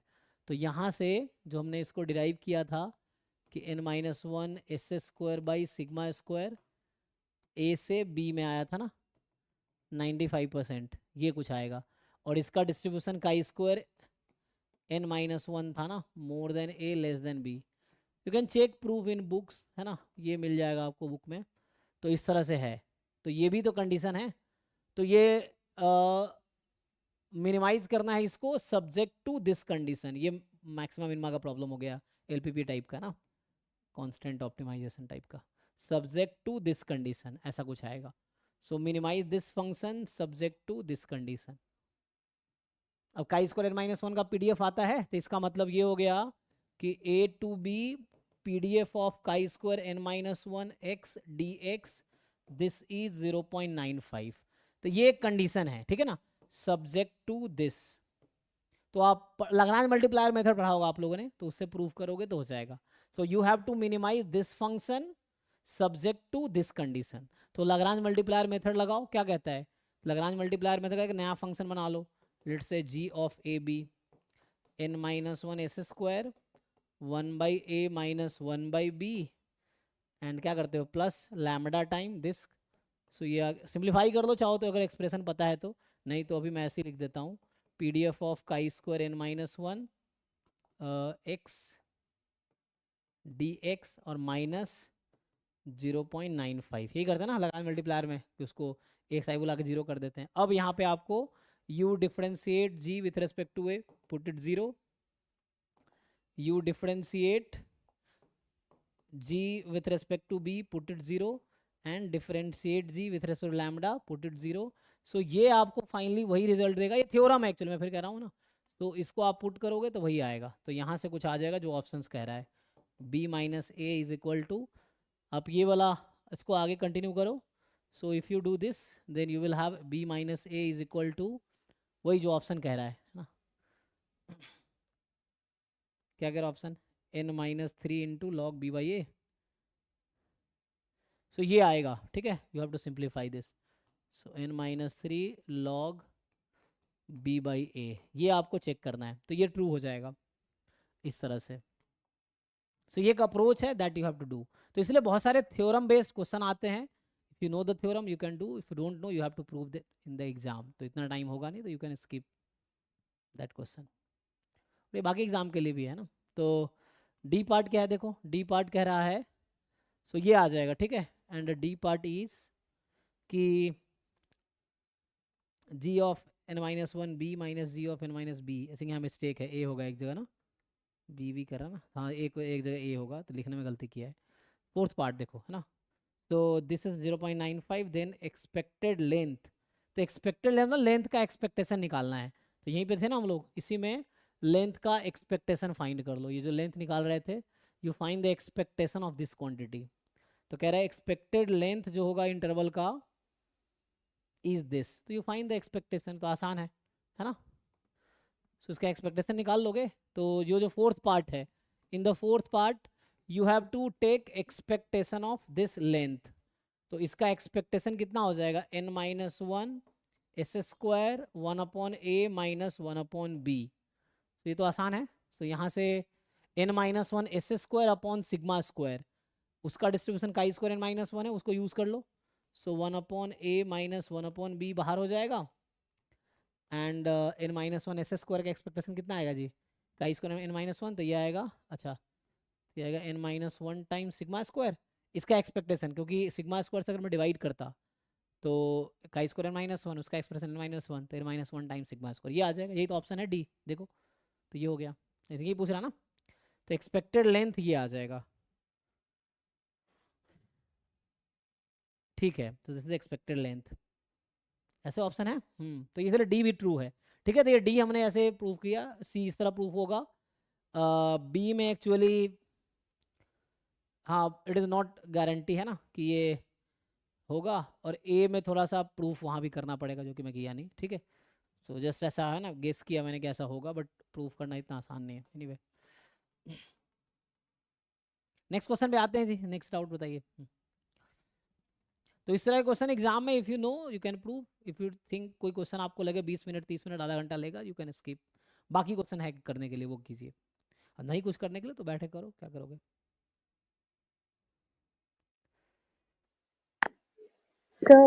जी सर वो जो महाराष्ट्र सेट का पेपर है ना, उसमें क्वेश्चन 128 में डाउट था। अब स्क्रीनशॉट लेके भेजिए ग्रुप में, है ना, ढूंढूंगा नहीं।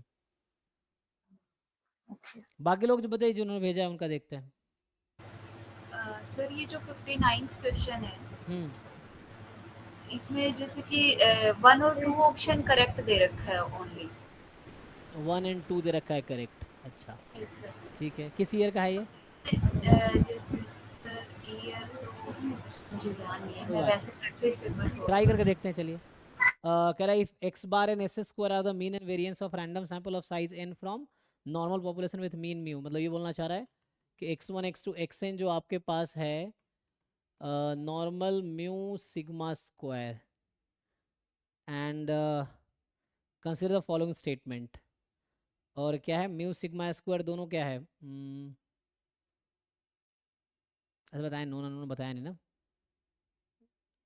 अच्छा अगर एक्स बार एस स्क्वायर दे रखा है इसका मतलब दोनों अननोन है ना, क्योंकि जनरली हम जानते हैं कि एक्स बार एस्टिमेटर है तो म्यू एंड सिग्मा स्क्वायर यहाँ अननोन होगा, तभी आपको एक्स बार एस स्क्वायर दिया है। ठीक है, so mu and sigma square are unknown.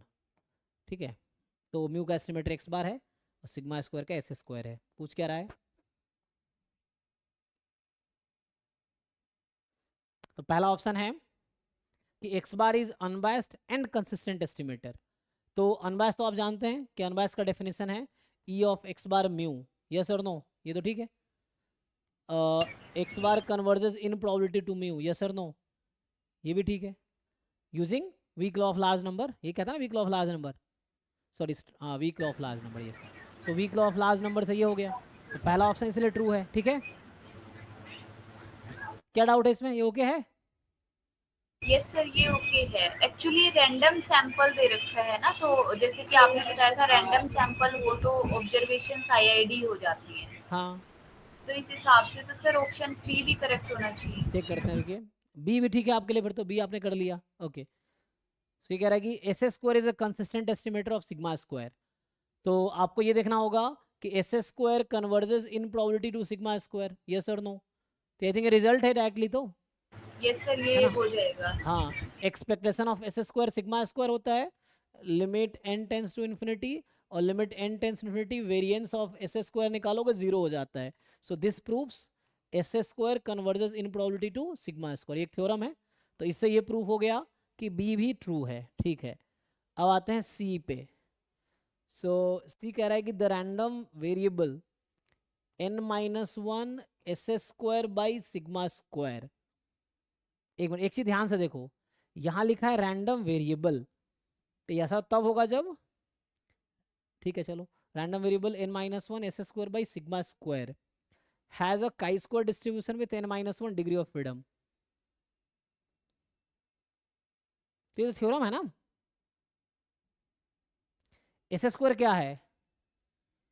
अच्छा मेन पता प्रॉब्लम कहाँ क्रिएट किया है इन्होंने? एस स्क्वायर लिखा नहीं है क्या है यहाँ पे, इनको लिखना चाहिए ना एस स्क्वायर क्या है, mean and variance of the random sample.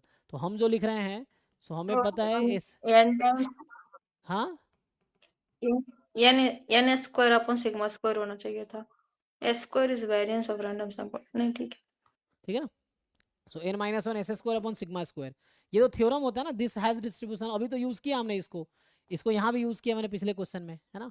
अब देखेंगे, यही तो था, this is actually n minus one S square, और ये सिग्मा स्क्वायर, इसका डिस्ट्रीब्यूशन हमने काई स्क्वायर n माइनस वन लिया है, तो गलत लिखा होगा। कोई यही डाउट है कि मतलब मेरा ऑप्शन 3 भी करेक्ट आ रहा है और इसमें आंसर में 1 और 2 दिए हैं। नहीं सही है, वो कई बार लोग गलत या तो टाइप कर देते हैं, या जिन्होंने आंसर की बनाया उनको नहीं पता होगा, या बीच में कहीं मिस्टेक हो गया टाइपिंग में, या है ना आप तक पहुंचने में, तो कोई दिक्कत नहीं, कई बार मिस्टेक रहता है।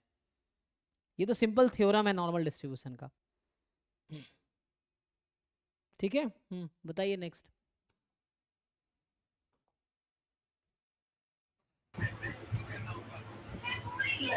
सर 55 जो है वो सी आर लोअर बाउंड निकाल रखा है कोची डिस्ट्रीब्यूशन का, तो उसमें जैसे कि लाइकलीहुड लेके फिर हम एक्सपेक्टेशन लेते हैं आई थीटा जो निकालते हैं, हम्म तो मुझे उसमें दिक्कत आ रही है क्योंकि एक्सपेक्टेशन कोची डिस्ट्रीब्यूशन में एग्जिस्ट ही नहीं करता, तो कैसे करेंगे?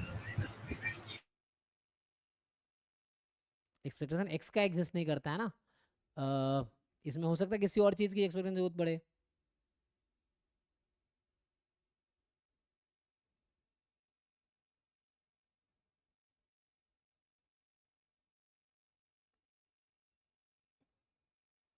सिंपल आपने ट्राई किया, इसमें क्या दिक्कत है? Camera lower bound for the variance of unbiased estimator, तो निकाल के देखो, जो भी आएगा अगर एग्जिस्ट नहीं करेगा तो एग्जिस्ट नहीं करेगा, इसमें गलत होगा फिर। ये चीज़ है। बाकी लोग ट्राई करके देखो, इसमें पूछ रहा है कि सर बट उसका आंसर है 2/n, आंसर की में दिया है, सेट के पेपर में भी है ये सेम क्वेश्चन। अच्छा ठीक है, देखते हैं तो हो जाएगा फिर, अगर ऐसा है तो होगा, है ना। अब क्वेश्चन है, सॉल्यूशन है तो आएगा ही। एक्चुअली ट्राई करोगे तो समझ आएगा, क्योंकि कई बार शुरू से जो पिछले क्वेश्चन में जो पहला क्वेश्चन आज कर रहे थे तो हमें लग रहा था ठीक है वैल्यू नहीं दिया, वैल्यू बाद में देखा जरूरत नहीं थी। तो वैसा शुरू में ऐसा लग रहा होता है जरूरत पड़ेगी, जब सॉल्व करेंगे तो आपको जो कन्फ्यूजन है या जो सस्पेंस है वो क्लियर हो जाएगा, है ना। तो सिंपल है, जो प्रोसीजर है CRLP जो निकालना है for the unbiased estimator of, क्या पैरामीटर बात कर रहा, थीटा, किसकी बात है ना, थीटा का ना। तो क्या होता है ये फॉर्मूला इसका, 1/i थीटा। तो 1/i थीटा क्या है आपका, तो i थीटा निकाल लो, हो जाएगा। तो व्हाट इज i थीटा,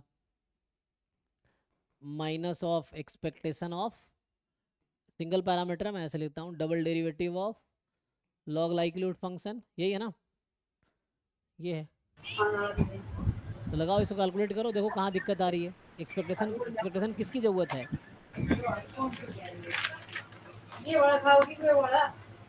इसको बैठ कर ट्राई करो, म्यूट करके इसको ट्राई करके देखो, और देखो कहाँ पे एक्सपेक्टेशन की जरूरत है और कहाँ दिक्कत आ रही है आपको। ये सिंपल कैलकुलेशन बेस्ड क्वेश्चन है, कैलकुलेशन करके देखो, बताओ कहाँ पे दिक्कत है आपको। You take likelihood function, then take log, then simplify करो, देखो कहाँ पे दिक्कत आ रही है। ये थोड़ी है कि कॉची में एक्सपेक्टेशन एग्जिस्ट करता ही नहीं है। कॉची में एक थ्योरम है ना, एक्स की पावर अल्फा का एग्जिस्ट करता है, this exist for alpha between 0 and 1। That's not like कि हम कभी एग्जिस्ट करता ही नहीं है, और भी जगह एग्जिस्ट कर सकता है, थोड़ी कि हमेशा उसमें EX एग्जिस्ट नहीं करता है, और चीज़ें एग्जिस्ट कर सकती हैं।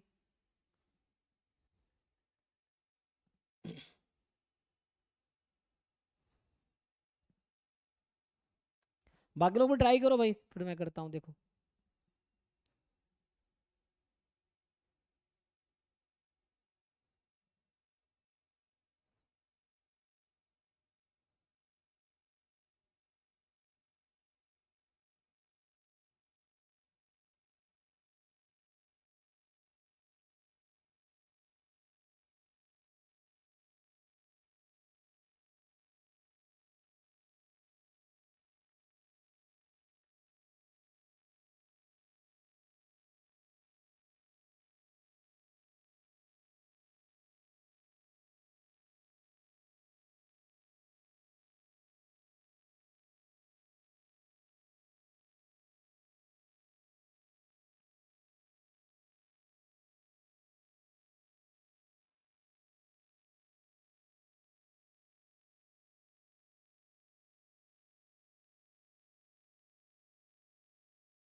सबसे बड़ी बात क्या है कि आपने ट्राई नहीं किया क्वेश्चन, आपको देख के लगा अच्छा मीन तो एग्जिस्ट करेगा ही नहीं।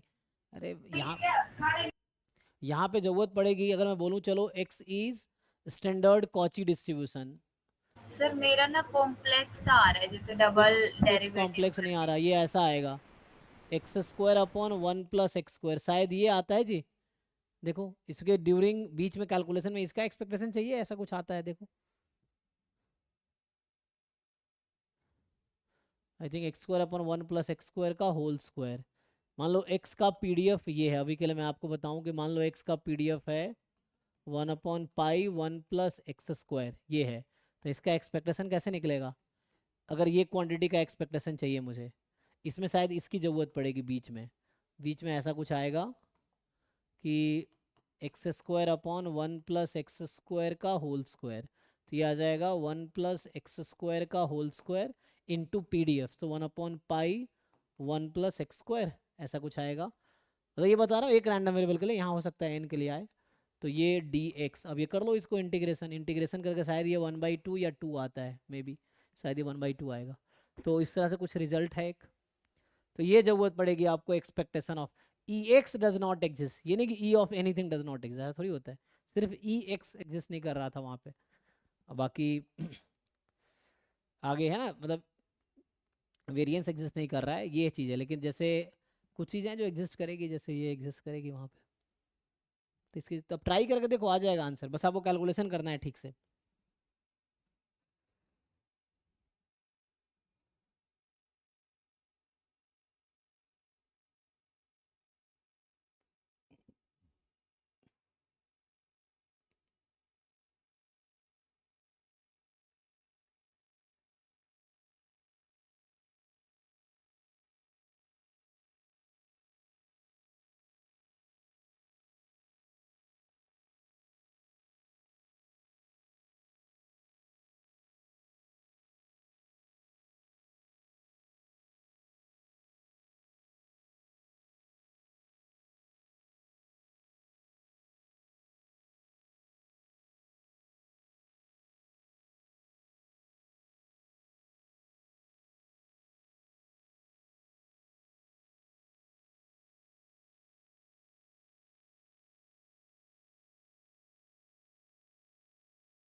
अगर इतना मेहनत नहीं करना है, दूसरा तरीका भी था ना इसका, क्या हो जाता था, n टाइम एक्सपेक्टेशन ऑफ, है ना, इसे 4 फॉर्म है, कोई भी एक लगा लो, double derivative of log of PDF of x, यहाँ x इसकी बात कर रहा हूँ मैं, ठीक है, वहाँ दूसरे PDF के लिए कर रहा था, ये मैं इस PDF के लिए कर रहा था कि इसकी ज़रूरत पड़ सकती है ऐसा।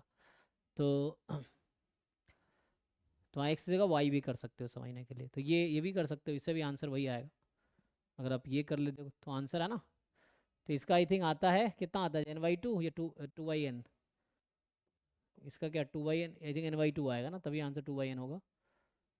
देख लो इसका क्या आता है, शायद 2/n आएगा, तो ये n/2 होगा, ऐसा है, देख लो जिन लोगों ने किया है।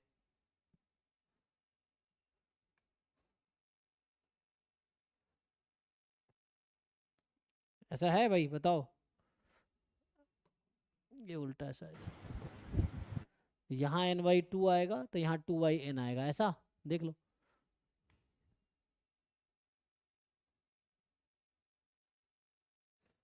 ये फाइंड करो, PDF लिखा है ना वहाँ पे, उसका लॉग लो, डबल डिफरेंशिएट करो थीटा के रेस्पेक्ट में, फिर एक्सपेक्टेशन लो, फिर -n से मल्टीप्लाई करो, ये n/2 आएगा, फिर ये 2/n हो जाएगा। ये अप्रोच है, ट्राई करके देखो, नहीं तो फिर पूछो, सिंपल है। हाँ सिंपल है, बस ट्राई करो, आप ट्राई नहीं किया आपसे, इसलिए आपसे नहीं हुआ है।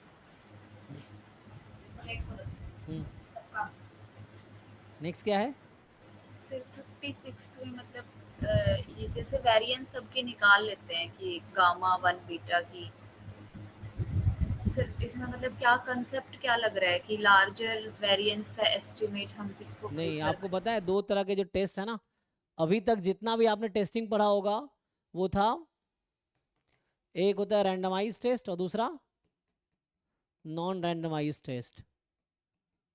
मैं स्पेशली टेस्ट फंक्शन की बात कर रहा हूँ।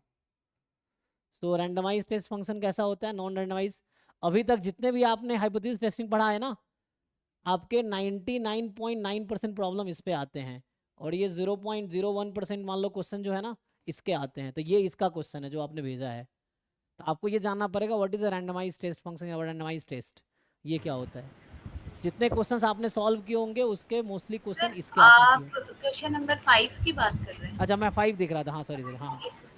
सर इसमें मेरे को ये पूछना था, जैसे ऐसा ही पहले एक क्वेश्चन आया था, तो उसमें हमने जैसे कि दो क्रिटिकल पॉइंट बन रहे थे हमारे कि x इज इक्वल टू 1 और ऐसे कुछ, तो यहाँ पे जैसे बन रहे हैं कि क्रिटिकल पॉइंट अगर हम लें, जैसे एक अप्रोच तो है कि हमने रैंडमाइज टेस्ट से कर दिया कि क्रिटिकल रीजन ऐसा ऐसा आएगा, तो वो ओके।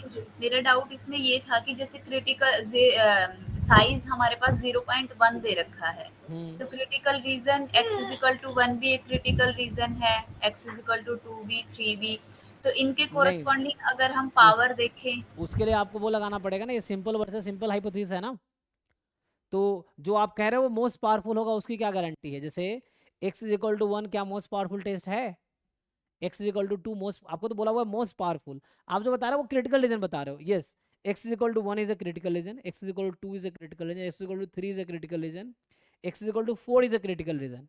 बट क्वेश्चन में क्या बोला है, the power of the most powerful test ना, तो जो हम 4 टेस्ट अभी मैंने बोला है वो मोस्ट पावरफुल नहीं है। मोस्ट पावरफुल क्या होता है कि जितने क्रिटिकल रीजन हो सकता है उनमें से लार्जेस्ट पावर वाला क्रिटिकल रीजन। तो हाउ डू यू नो कि ये क्रिटिकल रीजन मोस्ट पावरफुल है। फिर भी आप बताइए क्या कह रहे थे, कंप्लीट कीजिए।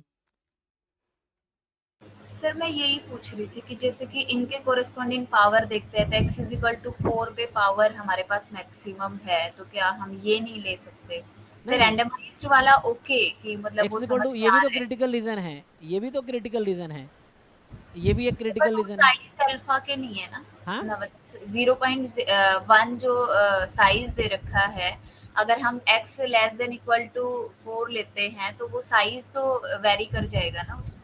अच्छा, तो यहाँ पे हाँ इसका साइज जो है अलग आएगा, ये साइज इसका अलग आएगा, तो पहले हमें साइज फिक्स करना, उस साइज का मोस्ट पावरफुल टेस्ट लेना है। But how do you know कि यही होगा, ऐसा भी तो हो सकता है ना कि x is equal to 2 with probability half and x is equal to 3 with probability half. ऐसा बहुत सारे टेस्ट में बना सकता हूँ टेस्ट फंक्शन, मतलब this critical region with half probability, this critical region with half probability, मैं ये कहना चाह रहा हूँ। ऐसे बहुत सारे टेस्ट फंक्शन बनाए जा सकते हैं। तो द पॉइंट इज, आप जो कह रहे हैं आप 4 ही कंसिडर किए ना, इनके कॉन्वेक्स कॉम्बिनेशन से बहुत सारे बनाए जा सकते हैं। 1/4 1/4 1/4 प्रोबेबिलिटी ले ले हम चारों क्रिटिकल रीजन की, ऐसा ना। तो पहले यहाँ पे एक्चुअली लगाना होगा एनपी लेमा, नीमन पियर्सन लेमा। नीमन पियर्सन लेमा ये इंश्योर करेगा कि मोस्ट पावरफुल क्रिटिकल रीजन कौन सा है ना, उसके बाद वो काम करता। आप जो कह रहे हैं ठीक है कि ये 4 क्रिटिकल रीजन है, हाईएस्ट पावर वाला आपका 0.3 वाला है, 4 वाला है ना, लेकिन वो मोस्ट पावरफुल नहीं टेस्ट नहीं है एक्चुअली। तो मोस्ट पावर, क्योंकि क्रिटिकल रीजन तो बहुत इन्फाइनेटली मेनी हो सकते हैं, आप 4 ही 5 देख रहे हो, there are infinitely many critical region जिसका साइज 0.1 होगा। अच्छा जैसे यहाँ पे मैं बात कर रहा हूँ तो कुछ उस तरह से बना सकते हैं ना, हम ऐसा बनाएंगे कि साइज 0.10 आ जाए, मैं तो एग्जांपल दे रहा हूँ, इट्स नॉट लाइक इसका साइज 0.1 ही आएगा, बट इस तरह से इसको फिक्स करेंगे कि वैसा आ जाएगा।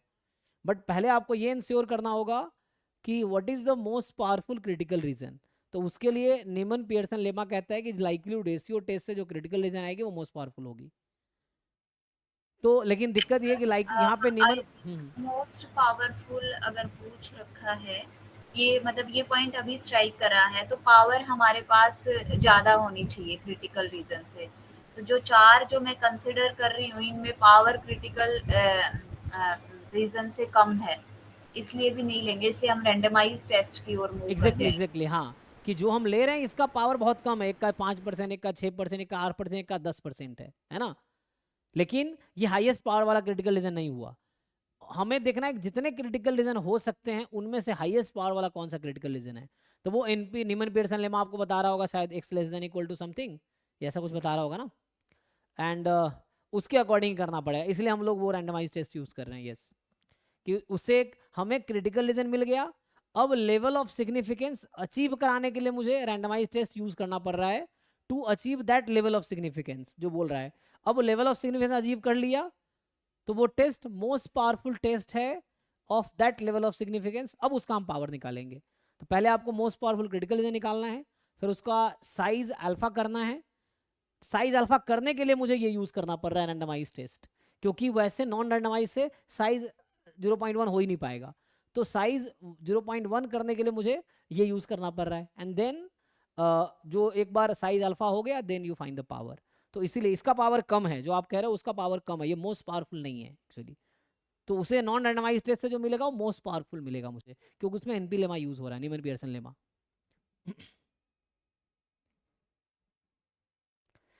हो गया आपके सारे क्वेश्चन, और कोई है? सर एक और है, सर इस क्वेश्चन को एक्सप्लेन कर सकते हैं बस? नीचे वाला कंप्लीट कर लेते हैं, रुकिए। कौन सा इसमें? सर 56 इससे इसी ऊपर क्वेश्चन वाले। हाँ, इससे नीचे वाला ना। क्या डाउट है इसमें? सर मतलब इसमें ये क्वेश्चन समझ ही नहीं पा रहे कि पूछना क्या क्या रिक्वायरमेंट है इस question.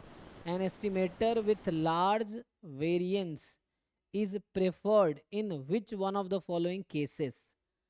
An estimator with large variance is preferred in which of the following cases? तो किस केस में एक एस्टिमेटर प्रेफर किया जाएगा जिसका वेरिएंस लार्ज हो? तो गामा 1 बीटा है, यूनिफॉर्म 0 थीटा है, गामा 1 1 बाई बीटा है, x is gamma 0 1 by theta. एक तो ये कौन बनाया है? 0 गामा में पैरामीटर 0 हो सकता है? गामा में तो पैरामीटर पॉजिटिव होता है ना, अल्फा और बीटा जो लेते हो तो स्ट्रिक्टली पॉजिटिव होता है, तो 0 लेने का क्या मतलब है? तो ये तो डिफाइंड ही नहीं होगा गामा डिस्ट्रीब्यूशन। अगर अल्फा या बीटा में से किसी एक को आपने 0 ले लिया तो क्या होगा? देखो एक बार, गामा 0 क्या होता है? Not defined. अल्फा का 0 लिया ना, तो डी तो ऐसे ही इरेलेवेंट ऑप्शन हो गया। ऑप्शन डी तो डिस्कार्ड हो जाएगा वैसे ही। अब बचा ये है कि इनमें पूछ रहा है कि वेरिएंस, तो मुझे लग रहा है वेरिएंस निकालो और मैक्सिमाइज करो, क्या मैक्सिमम वेरिएंस हो सकता है। जैसे गामा 1 बीटा का वेरिएंस कितना होगा, तो डिपेंड करता है कौन सा वाला गामा है ये। कौन सा पीडीएफ वाला गामा है। तो बताओ, जो पहला ऑप्शन है, एग्जाम में जब गामा लिखेगा तो आपको पीडीएफ देगा उसका या मीन बताएगा। तो यहाँ जो गामा 1 बीटा है इसका मीन क्या है?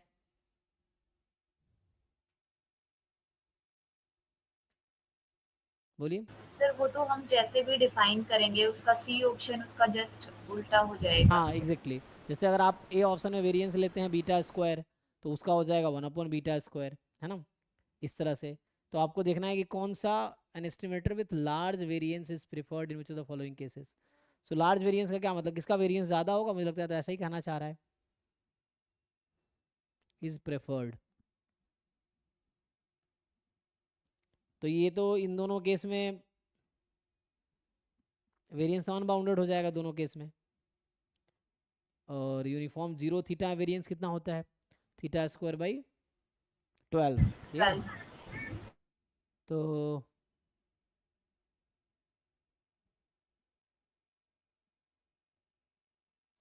Sir, has this got anything to do with वो exponential का variance या उसका कुछ property related? क्योंकि gamma 1, बीटा मतलब exponentially हो गया ना, हाँ, तो एक्सपोनेंशियल फिर बीटा हो गया, वो एक्सपोनेंशियल 1/बीटा हो गया। फिर बोले एस्टिमेटर, एस्टिमेटर का क्या मतलब? Estimator with large variance is preferred. तो एक एस्टिमेटर जिसका लार्ज वेरिएंस वो प्रेफर किया जाएगा किस केस में?